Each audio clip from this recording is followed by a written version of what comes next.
आदाब नाजरीन, गुलिस्तान न्यूज देख रहे हैं आप। मैं हूं आपके साथ अतिया मुजीब। शुरुआत करेंगे उस उर्दू खबरनामे की। सबसे पहले नजर डालेंगे कुछ अहम सुर्खियों पर।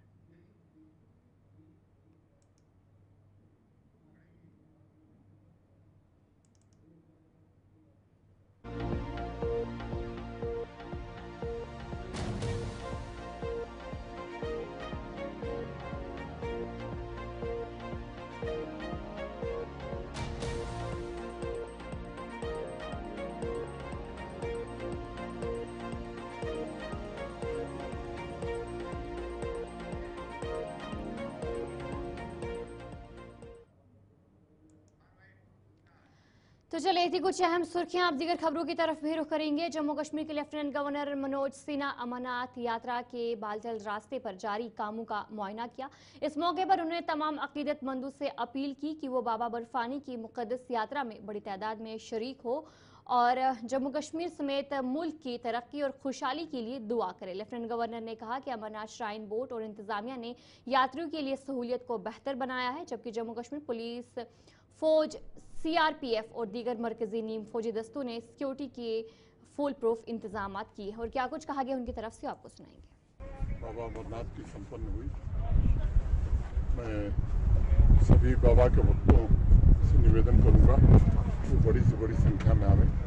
3 जुलाई से यात्रा प्रारंभ होने वाली है और रक्षाबंधन 9 अगस्त तक चलेगी। श्राइन बोर्ड और जम्मू कश्मीर प्रशासन ने मिलकर के यात्री सुविधाओं में भी बड़ा विस्तार किया है। सुरक्षा की दृष्टि से भी हमारे जम्मू कश्मीर पुलिस, सेना, सीआरपीएफ, बाकी हमारे सीएपीएफ के सभी अधिकारियों ने बड़ी चाक चौबंद व्यवस्था की है। इसलिए मुझे लगता है कि किसी को कुछ भी सोचने की जरूरत नहीं है। पूरी तरह से हमें बाबा का आशीर्वाद लें। कश्मीर की प्रगति और देश की प्रगति के लिए प्रार्थना। तो चलिए अब आगे बढ़ जाएंगे। अगली बड़ी खबर की तरफ रुख करेंगे, जहां पर अमरनाथ यात्रा से कब्ल बैनुल-अक़वामी सरहद पर जो हाई अलर्ट है वो देखने को मिल रहा है। पाकिस्तान की मुमकिन अंदरंदाजी की इत्तलात भी सामने आई है। जराये के मुताबिक कछवा से जम्मू तक बीएसएफ ने निगरानी सख्त कर दी है। सरहद पर बीएसएफ की चौकसी में मजीद इजाफा कर दिया है। अमरनाथ यात्रा से कब्ल जो बैनुल-अक़वामी सरहद पर जो हाई अलर्ट है वो देखने को मिल रहा है, जहां पर इस वक्त बीएसएफ की बात करेंगे तो फिलहाल बताया जा रहा है कि बीएसएफ ने अपनी निगरानी सख्त कर दी है। अमरनाथ यात्रा 3 जुलाई से शुरू होने वाली है और इससे कब्ल बैनुल-अक़वामी सरहद पर हाई अलर्ट जारी कर दिया गया है। बॉर्डर सिक्योरिटी फोर्स को इत्तलात मौसूल हुई है कि पाकिस्तान ऑपरेशन सिंदूर में भारी नुकसान के बाद दरअंदाजी की कोशिश भी कर सकता है। इस खदशे के पेश नजर बीएसएफ ने कछवा से जम्मू तक बैनुल-अक़वामी सरहद पर निगरानी मजीद सख्त कर दी है। सरहदी इलाकों में चौकसी मजीद बढ़ा दी है और सिक्योरिटी फोर्सेज को अलर्ट पर रख दिया गया है। यानी कि अमरनाथ यात्रा अब शुरू होने वाली है, काफ़ी कम वक्त बचा है और उससे पहले लगातार तैयारियां हैं, इंतजामात है, लेकिन दूसरी तरफ सिक्योरिटी भी काफ़ी सख्त कर दी गई है और जो बैनुल-अक़वामी सरहद है वहां पर भी सिक्योरिटी को हाई कर दिया गया है, क्योंकि बताया जा रहा है कि पाकिस्तान दरअंदाजी कर सकता है। जराये के मुताबिक जो जानकारी सामने आ रही है और इसी के बीच फिलहाल हाई अलर्ट कर दिया गया है। कछवा से जम्मू तक बीएसएफ ने जो निगरानी है अपनी सख्त कर दी गई है और सरहद पर बीएसएफ ने अपनी चौकसी इजाफा कर दी है, सिक्योरिटी को हाई अलर्ट कर दिया है ताकि कोई भी खतरा हो उसे मुमकिन तौर पर बचा जा सके। और अमरनाथ यात्रा जो है उसे शुरू होने से कब्ल ही जो ये तैयारियां हैं, जो सिक्योरिटी है, उसे मजीद इस वक्त सख्त कर दिया गया है। कछवा से जम्मू तक इस वक्त हाई अलर्ट पर है सिक्योरिटी फोर्सेस और बीएसएफ ने भी निगरानी सख्त कर दी है और जो बैनुल-अक़वामी सरहद है वहां पर फिलहाल मजीद सिक्योरिटी फोर्सेस को तैनात कर दिया गया है। सरहदी इलाकों में चौकसी को मजीद बढ़ा दिया गया है और हाई अलर्ट पर इस वक्त सिक्योरिटी फोर्सेस को रखा गया है।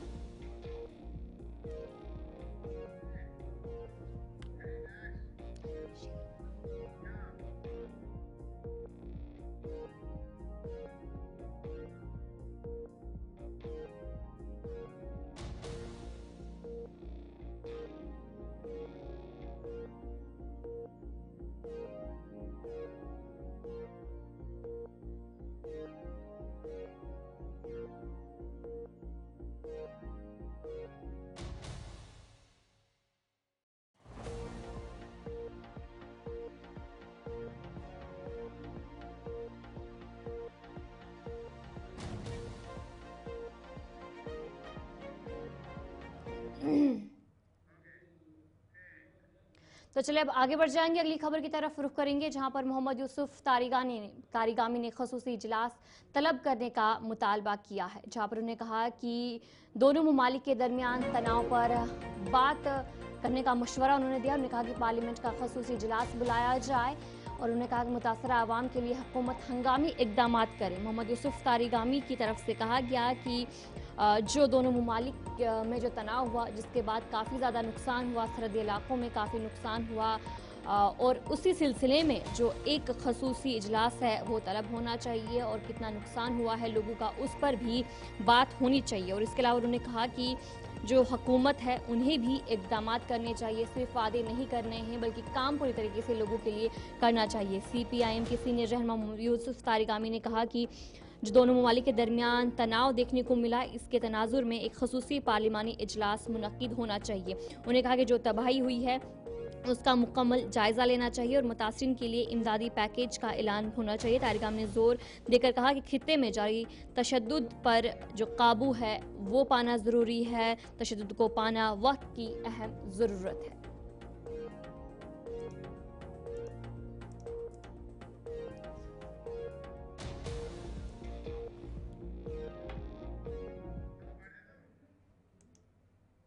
इस पार्लियामेंट्री डेलीगेशन और CPIM के जनरल सेक्रेटरी की क़यादत में लीडरशिप में यहाँ आया। मकसद ये है कि हमें मुख्तलिफ़ जगहों पर जाना था, लेकिन हम ना जा सके।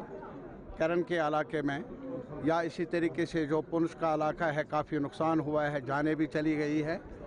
उस नुकसान का जायज़ा लेने के लिए और जो विक्टिम्स हैं उनके साथ उनकी परेशानियों का जायज़ा लेने के लिए आए हैं। और ये एश्योरेंस है हमारी तरफ से हमारे आवाम को, क्या हम यहाँ पिकनिक पर आए नहीं बल्कि दर्द बांटने के लिए आए हैं। और इसी वजह से हमने मुतालबा किया है कि जम्मू कश्मीर और पूरे ये जो तनाव रहा दो मुल्कों के बीच में पैदा शुदा सूरत हाल पर स्पेशल सेशन होना चाहिए। इस तबाही का भी उस सेशन में जायज़ा लिया जाना चाहिए और नकली बातें नहीं बल्कि एक पैकेज मिलना चाहिए रिहेबिलिटेशन का, पुंछ के लोगों के लिए, करना के लोगों के लिए या और बाकी जो उड़ी के लोग हैं। ये तो एक बात है। और दूसरा फंडामेंटल क्वेश्चन जो हमने आज यहाँ उठाया, वायलेंस पर कंट्रोल करें। हमारी ख्वाहिश है कि एक पुरअमन माहौल हमेशा रहे, लेकिन पुरअमन माहौल के कायम करने के लिए ज़रूरी है कि लोगों का ताउन मिले, लोगों में कॉन्फिडेंस पैदा हो, लोगों के राइट्स को सप्रेस करके यहाँ के मीडिया में कदगन पैदा करके ऐसा होगा नहीं। अभी सिर्फ एक पॉलिसी बनाई है, जो पॉलिसी है हमारी नज़र में उसमें कमियां हैं। वादा बंद है हमारी यहाँ जम्मू कश्मीर की सरकार, उसका जायज़ा लेंगे, वो जायज़ा पेश किया जाना चाहिए हमारे नौजवानों के सामने। और इसके अलावा यहाँ जो पकड़ दकड़ का सिलसिला है, अब एक नौजवान डर रहा है, सहम रहा है अपने घर में रहकर भी। इस पर ये जम्मू कश्मीर का ही सवाल नहीं, ये पूरे मुल्क के फ्यूचर का सवाल है। और अगर हम चाहते हैं कि नौजवान में एतमाद पैदा हो, कम से कम उसे ज़मानत मिले जीने की, ये हमारी अपील रही है यहाँ हमारे। आज डल झील श्रीनगर में शिकारा रैली मुनक्किद हुई। इस मौके पर वज़ीर सेहत जम्मू कश्मीर सकीना आयतू ने कहा कि आज डल झील श्रीनगर में मुनक्किदा शिकारा रैली कश्मीर में सयाहत को फ़रोग में मददगार साबित होगी। सकीना आयतू ने मज़ीद कहा कि जम्मू कश्मीर में जारी शदीद गर्मी की लहर में पेश नज़र गर्मियों की तफसीलात का ऐलान मौजूदा सूरत हाल का जायज़ा लेने के बाद किया जाएगा। इस यहाँ पे हुआ है और इसका मकसद यही है कि टूरिज्म को बढ़ावा मिले, लोग आए और जम्मू कश्मीर की खूबसूरती को एंजॉय करें। हाँ, अभी 2 दिन से काफ़ी गर्मी है, ये हम भी समझते हैं, लेकिन ऑलरेडी डिपार्टमेंट को हिदायत गए हैं कि वो भी अपने तरीके से इसको वॉच करे सिचुएशन को। और इंस्टीट्यूशंस को ऑलरेडी जो है वो कहा गया है कि ओपन में कोई असेंबली नहीं होनी चाहिए। उसके अलावा जो भी प्रिकॉशंस है वो अडॉप्ट किया जाए।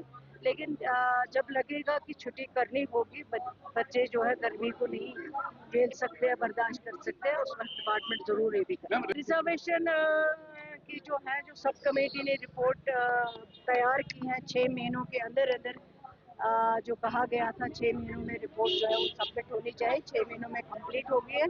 अब इंशाल्लाह कैबिनेट मीटिंग होगी, कैबिनेट में रिपोर्ट आ जाएगी और कैबिनेट में डिस्कस होगा। स्टूडेंट का जो वाक़ा वो मेरी नोटिस में भी आया है, उसके लिए कल ही मैंने जो डायरेक्टर कश्मीर है उनको मैंने कह दिया है कि वो एक इंक्वायरी बिठा दे, और इंक्वायरी ऑलरेडी मुकर्रर की गई है। इंक्वायरी में जो भी रिपोर्ट आएगा, जो भी मुलवस होगा उसके खिलाफ। ऐसा तो नहीं है कि उकसाया जाए, बच्चे थोड़ी डिसाइड करते हैं, पेरेंट्स देखते हैं बच्चों को किस कोचिंग सेंटर में डालना है। और मैंने पहले भी कहा है, अगर कहीं पे शिकायत है इस तरह की, हमारे नोटिस में लाइए, पूरा रिटर्न लिख के दे दीजिए, अगर कुछ गलत होगा तो हम कार्रवाई करेंगे। आज बडगाम में रुकन पार्लिमान आगा सईद रोहला मेहदी की रिहाइशगाह पर स्टूडेंट्स यूनियन के साथ एक अहम मीटिंग मुनक्किद हुई। ये मीटिंग उस वक्त अमल में आई जब गुज़िश्ता शब सब कमेटी ने रिजर्वेशन से मुतालिक अपनी रिपोर्ट हुकूमत को सौंप दी। इस मौके पर यूनियन अराकीन और आगा रोहला मेहदी ने हुकूमत पर जोर दिया कि वो काबीना की मीटिंग फौरी तौर पर तलब करे ताकि सब कमेटी की रिपोर्ट को अवाम के सामने लाया जा सके। Things are going in the right direction. अब अभी क्यों आए थे यहाँ पे? It is because of the time line जो इन्होंने कल मैडम जी ने ट्वीट किया था कि जो नेक्स्ट मीटिंग होगी कैबिनेट मीटिंग, उसमें we will present the report and then we will make it public. तो we hope and we request the government to call the cabinet meeting immediately and make the report public. उसके बाद we will see the report, if that has done the justice to every aspirant, to every community, fine, if not then we will fight it, no matter what it will take, we will fight it to thin nail, क्योंकि this is the matter of our future. I think हमने थोड़ी सी पढ़ाई की है, हमें वो उतना समझ आ जाएगा, और रिपोर्ट पढ़ने के बाद भी हमें समझ आ जाएगा कि हमारे साथ कुछ इंसाफ हुआ है कि नहीं हुआ है, उतना तो हमें पढ़ना आएगा। टाइम मांगा है नहीं, we don't want to assume anything before we will see the report. उसके बाद उससे पहले we have every reason to be hopeful. Follow leaders है, they should take the inspiration from Ladakhi people. उन्होंने कैसे अपने लोगों के लिए 85% जॉब सिक्योर किया है, because they are honest with their people. इनको भी चाहिए कि लाइक जितने भी लोग हैं, हर किसी को इंसाफ मिलना चाहिए, हर किसी को जितना हक है उतना मिलना चाहिए। मीटिंग जो होती है, इट्स लाइक जो सारे गवर्नमेंट के डिसीजंस होते हैं उसमें अप्रूव होते हैं, तो इट हैज टू मीट। आज काले परसों it has to meet with in days, per month जो होती है 1 या 2 कैबिनेट्स तो मिलती है गवर्नमेंट की, सो क्योंकि डिफरेंट रूल्स ऑफ बिजनेस वगैरह जो भी अप्रूव करने होते हैं। सो वी आर होपफुल कि जैसे कि ऑनरेबल मिनिस्टर सकीना ने थ्रू ट्वीट इंफॉर्मेशन सबको दी थी कि it will be in the next meeting only. So मतलब जो अब नेक्स्ट कैबिनेट मीटिंग होने वाली है, we hope it should happen it will come to the table, it will come to the table at that point, without further delay, and hopefully उस time जब cabinet को approve करेगा, it will come to the public and we all will know. So hopefully कि जो ये reservation जब जिन्हें ये रिपोर्ट बनी होगी इसकी जस्ट एंड फेयर, ताकि जो भी जितने भी एस्पिरेंट्स स्टूडेंट्स या जो भी पॉपुलेशन के कॉम्प्रिहेंशंस है वो ऑल एड्रेसेस में हो चुके हैं। एप्रीहेंशंस जो हमारे हैं वो एड्रेसेस जितनी भी वो टाइम SKSEC में कैबिनेट कमेटी से मिले थे, तो we will not back an inch from it. जो हमारी डिमांड्स है, just proportion share for open merit जो है, अनरिजर्व्ड जो है उनके लिए, और जो हमारे पास रूल्स इरेडिकेशन ऑफ रूल 17 है, और जो SRO 49 पोस्ट 2018 था PG सीट्स के लिए, it should be as order similar to it should be brought and we will not back down. उसके हमने रीजन, जस्ट रीजन, जो कैबिनेट कमेटी बैठी थी हम सब वहां पर थे, वी गिव जस्ट रीजंस, हमने कंपैरिजन अदर स्टेट से उनको बताया and they all agree to that, they understood that it has many flaws and problems and we are hopeful कि ये सब चीजें उसमें एड्रेस हुए and in next meeting हम सब satisfy उस चीज से। हमारे एक्सपेक्टेशंस बिल्कुल सिंपल है, बिकॉज हमने जब लास्ट टाइम CM साहब से बात की थी तो हमने यही किया था कि we are giving 6 months time and we hope, और उन्होंने इनफैक्ट वो टाइम लिया था कि I take this 6 months time from you, I will get this issue solved, आप मुझे दे दो तो मैं इसको कॉम्प्रहेंसिव सोल्यूशन दूंगा। अब जैसे कि आपको पता होगा कि टाइम लिमिट हैज एक्सपायर्ड, 6 महीने हो गए हैं, बट अनफॉर्चुनेटली अभी तक रिपोर्ट नहीं आई, और ये बहुत अनफॉर्चुनेटली कल ये मसला और स्लिप आउट हो गया, मतलब कल के दिन तक ये ड्रैग हो गया, तो it should not have happened ideally. तो अब जब हुआ है तो वी एक्सपेक्ट, जो आज हमने मीटिंग में डिस्कस किया कि within cabinet meeting is not that far away, मतलब कुछ within a week we expected and we urge the government कि एज सुन एज पॉसिबल, जितना जल्दी हो सके उतना जल्दी आप एक मीटिंग होल्ड कीजिए, cabinet meeting, and just present the report, and we also exhort the government कि एक ऐसा रिपोर्ट हो जो कि जस्टिस करे हमारी जनरल कैटेगरी पॉपुलेशन के साथ, जो कि 70% है पूरे जम्मू एंड कश्मीर में। और हम ये भी सरकार से मतलब गुजारिश करेंगे कि आप थोड़ा इंस्पिरेशन ले लद्दाख के लोगों से, जिन्होंने अपने लिए सिक्योर के राइट, जो अपने पीपल के लोगों के साथ मतलब बेबाकी के साथ खड़े रहे। तो आप भी अपने जो यूथ के साथ, जो आपका वोटर है, जो आपका यूथ है, उनके साथ आप लॉयल्टी दिखाएं, उनके साथ आप। आज कुलगाम में मुनक्किदा एक प्रेस कॉन्फ्रेंस के दौरान बीजेपी के तर्जुमान अल्ताफ ठाकुर ने वज़ीर-ए-आज़म नरेंद्र मोदी की हुकूमत के 11 साला दौर इक़्तिदार को जम्मू कश्मीर के लिए एक इनकलाबी दौर करार दिया। उन्होंने कहा कि इस अरसे में खिते में नुमाया तरक्की और तब्दीली देखने को मिली है। उन्होंने तरक्याती मनसूबों, मजबूत मैशियत, बेहतर इंफ्रास्ट्रक्चर और दहशतगर्दी के खात्मे को अहम कामयाबियां करार दिया। ऑपरेशन सिंदूर को पाकिस्तान के लिए सख्त पैगाम करार देते हुए अल्ताफ ठाकुर ने अपोजिशन पर नाकामियों का इल्जाम आयद किया और कहा कि बीजेपी खिते में तरक्की और अमन का नया दौर ला रही है। संकल्प नरेंद्र मोदी ने लिया है, उसको आगे लेके आज जो भी इलेक्शन हो, चाहे पार्लियामेंट इलेक्शन हो, चाहे असेंबली इलेक्शन हो, चाहे उसके लिए भी एक बिल पास की गई कि 33% की रिजर्वेशन है वो अब महिलाओं के लिए रखी जाएगी। और लद्दाख में इस चीज को जो एक्ट है इसको लागू कर दिया गया, क्योंकि वहां इलेक्शन होने वाले हैं। वुमेन्स के लिए बहुत कुछ किया गया, एंटरप्रेन्योर्स के लिए बहुत कुछ किया गया, सस्ते लोन दिए गए, स्टार्टअप इंडिया के तहत, मेक इन इंडिया के तहत भारत ने आज दुनिया को दिखा दिया कि भारत की ताकत कितनी है। वो पाकिस्तान जो भारत के साथ ही आजाद हुआ, एक साथ आजाद हुए हैं, लेकिन आप देखिए वो दहशतगर्द मुल्क, वो दहशतगर्द कंट्री जो बार बार यहाँ दहशतगर्द, वो कहां है और आज भारत कहां है। के प्रधानमंत्री, देश के गृह मंत्री, जम्मू कश्मीर और देश की जो आज माननीय नरेंद्र मोदी जी लड़ वाली गवर्नमेंट है, एनडीए गवर्नमेंट, उन्होंने 11 साल में बहुत इनकलाबी कदम यहाँ पूरे देश के साथ साथ जम्मू कश्मीर में भी कर दिए हैं। जम्मू कश्मीर के शहरी होने के नाते अगर आप देखेंगे, कल तक एक सपना था कश्मीर के लोगों का कि कब हम देश के साथ जुड़ेंगे और ट्रेन के जरिए हम कन्याकुमारी या दिल्ली तक जाना चाहते हैं। वो सपना भी आज पूरा हो गया और आज कश्मीर पूरी तरह से भारत के साथ जुड़ गए। और आपने कल भी सुना होगा कि डॉक्टर फारूक साहब ने भी इस बात को माना और अप्रिशिएट किया है कि आज मैं पहली बार ट्रेन के जरिए दूसरे स्टेटों में जा रहा हूं। भारतीय जनता पार्टी वाली जो लेड गवर्नमेंट है, 2014 के बाद अगर देखेंगे, सबसे पहला जो नारा था वो देश के वजीर जनाब नरेंद्र मोदी जी का, सबका साथ, सबका विकास और सबका विश्वास। और सबके विश्वास को लेके चले, सबका विकास किया। कभी उन्होंने हिंदू, मुसलमान, सिख, ईसाई की बात नहीं की, उन्होंने 140 करोड़ हिंदुस्तानियों की बात की। अगर आज आयुष्मान कार्ड किसी के जेब में है, वो हिंदू के जेब में भी है, वो मुसलमान के जेब में है, वो सिख के भी जेब में है, क्रिश्चियन के भी जेब में है। पहले जहां हम इलाज नहीं कर पा रहे थे, डरते थे कि इतना एक्सपेंसिव है, आज उसी आयुष्मान कार्ड का इस्तेमाल करके हम इलाज करते हैं, लेकिन पैसा मोदी जी देते हैं। ये एक इनकलाबी कदम जो हेल्थ सेक्टर में नरेंद्र मोदी जी ने जम्मू कश्मीर को दे दिया। और जम्मू कश्मीर जो वाहिद स्टेट है जहां 100% मोदी हुकूमत के 11 साल मुकम्मल होने पर बीजेपी ने अनंतनाग में प्रेस कॉन्फ्रेंस मुनक्किद की। इस मौके पर वक्फ बोर्ड की चेयरपर्सन डॉक्टर दरख्शां इंद्राबी ने इस दौर को बेमिसाल और सुनहरी दौर करार दिया। उन्होंने कहा कि इन 11 सालों में भारत ने बड़ी तरक्की की है और मुल्क को गुर्बत से निकालने में अहम कामयाबियां हासिल की है। डॉक्टर दरख्शां के मुताबिक ये अरसा अवामी फलाह, तामीर और तरक्की और खुशहाली की नई राहों का दौर साबित हुआ है।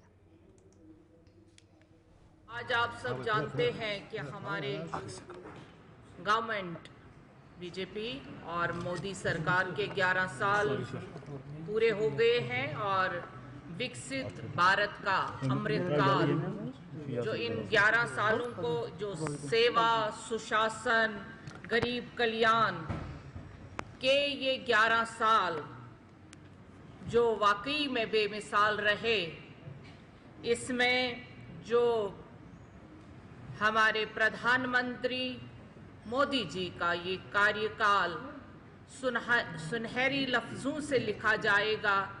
ये हिस्ट्री ऐसी एरा की हिस्ट्री होगी जो वाकई में कहते हैं कि गोल्डन एरा ऑफ इंडिया, और उसमें गोल्डन वर्ड्स लिखे जाएंगे इस हिस्ट्री में।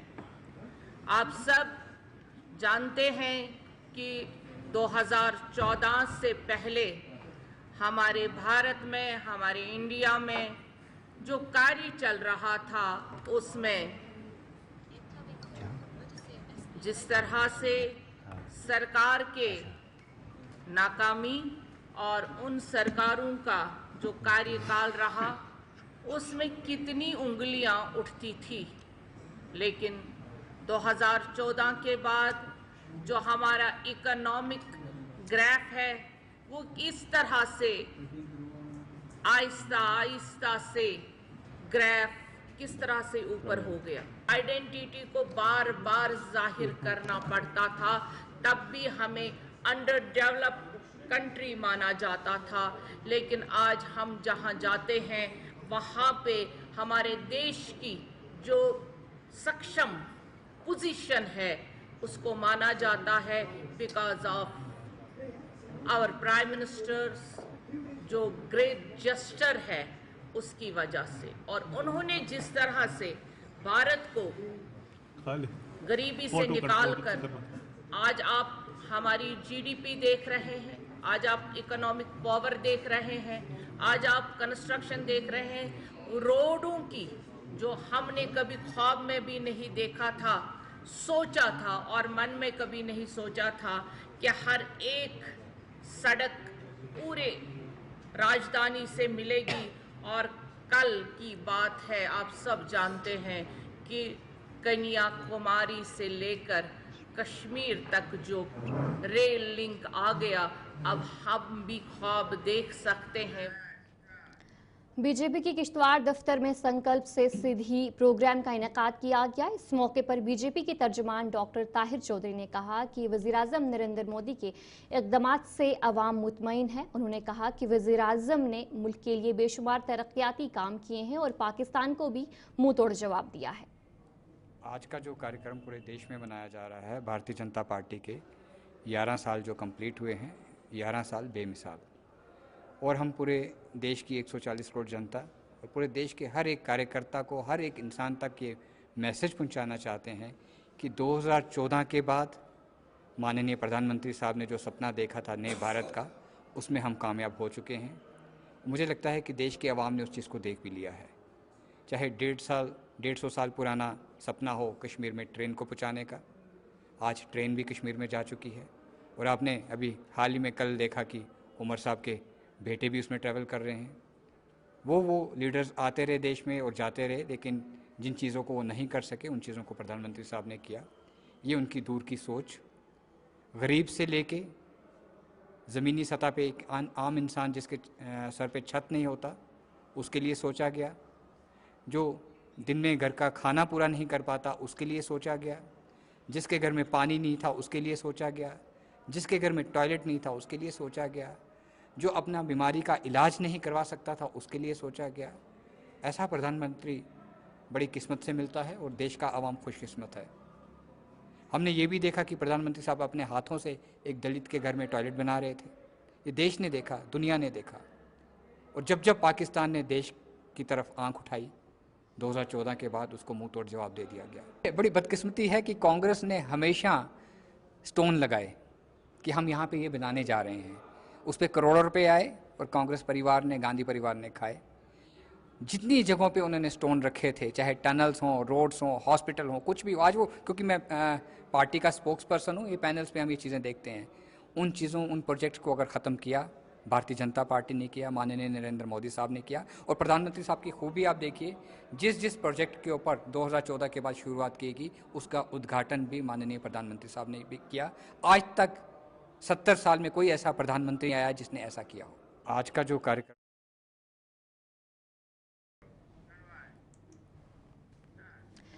तो चलिए इस उर्दू खबरनामे में इतना ही। अभी के लिए मुझे दीजिए इजाजत और आप बने रहिए गुलिस्तान न्यूज़ के साथ।